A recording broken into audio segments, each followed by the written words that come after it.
अस्सलाम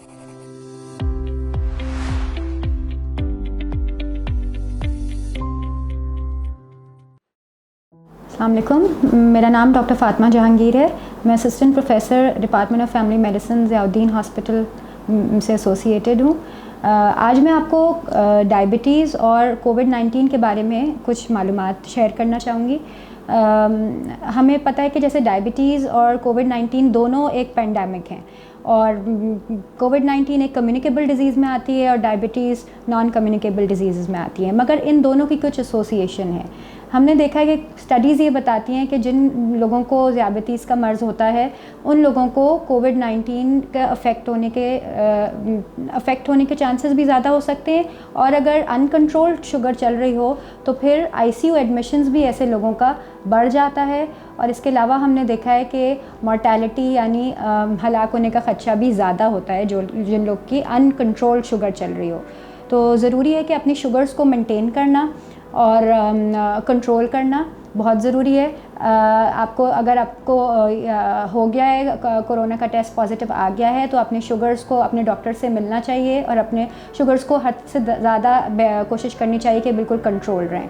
ज़्यादा से ज़्यादा शुगर सेल्फ ग्लूकोज मॉनिटरिंग करनी चाहिए, अपने घर के ग्लूकोमीटर पे बार बार चेक करना चाहिए, क्योंकि कुछ अलामतें भी सिमिलर होती हैं। जैसे अगर सांस फूलता है तो ये भी हो सकता है कि डायबिटीज़ में भी कीटोन्स आ जाते हैं, डायबिटिक कीटो एसिडोसिस भी हो सकता है, और कोरोना की डिज़ीज़ में कोविड-19 में भी सांस फूलता है और निमोनिया हो सकता है। तो इसलिए फ़ौरन डॉक्टर को दिखाना ज़रूरी है, ताकि आपकी डायबिटीज़, आपको अगर एडमिशन का क्राइटेरिया हो में फ़िट होते हैं, आपके ऑक्सीजन सैचुरेशन कम है, तो आपको एडमिट करेंगे और आपकी दवाइयों को देखेंगे। जो लोग अगर डॉक्टर ने एडवाइस किया कि घर पे रहना है और अपने खाना पीना अच्छा है, नींद अच्छी करनी है, और कोई आप सिर्फ बुखार के लिए पैनाडोल लेना है, तो आपने अपनी दवाइयों में चेंजेस खास करने की ज़रूरत नहीं है, बस शुगर को कंट्रोल करना है और फ्रीक्वेंटली मॉनिटर करना है। मगर जो लोग हस्पताल में दाखिल होते हैं और अगर उनका सैचुरेशन काफ़ी ड्रॉप होता है, तो उन ज़ियाबतीस के मरीज़ों में कुछ दवाइयाँ जैसे मेटफॉर्मिन होती है और कुछ और दवाइयाँ जो पेशाब आवर होती हैं, जिससे ग्लूकोज पेशाब के ज़रिए निकलता है बॉडी से, SGLT2 इनहिबिटर्स वाली डैपाग्लिफ्लोजिन, एम्पाग्लिफ्लोजिन, ये वाली दवाइयों को बंद करना चाहिए। ये भी होता है कि जैसे डायबिटीज़ से आम डायबिटीज़ में जिसको कोविड-19 नहीं हो, उनको भी इन्फेक्शंस के चांसेस ज़्यादा हो सकते हैं, और कोविड-19 होने के बाद ज़्यादा चांसेस हैं कि जैसे डायबिटीज़ की कॉम्प्लिकेशंस होती हैं, निमोनिया हो सकता है और किडनी फेलियर में लोग जा सकते हैं और बीमारियां हो सकती हैं। तो कोविड-19 में भी ये होता है कि हार्ट भी अफेक्ट हो सकता है, मायोकार्डाइटिस हो सकता है और निमोनिया होता है। तो इसलिए आपका ख़ास ख्याल रखना, अपनी शुगर्स को कंट्रोल करना बहुत ज़रूरी है, ताकि हॉस्पिटल एडमिशन भी कम हो और मॉर्टेलिटी कम हो।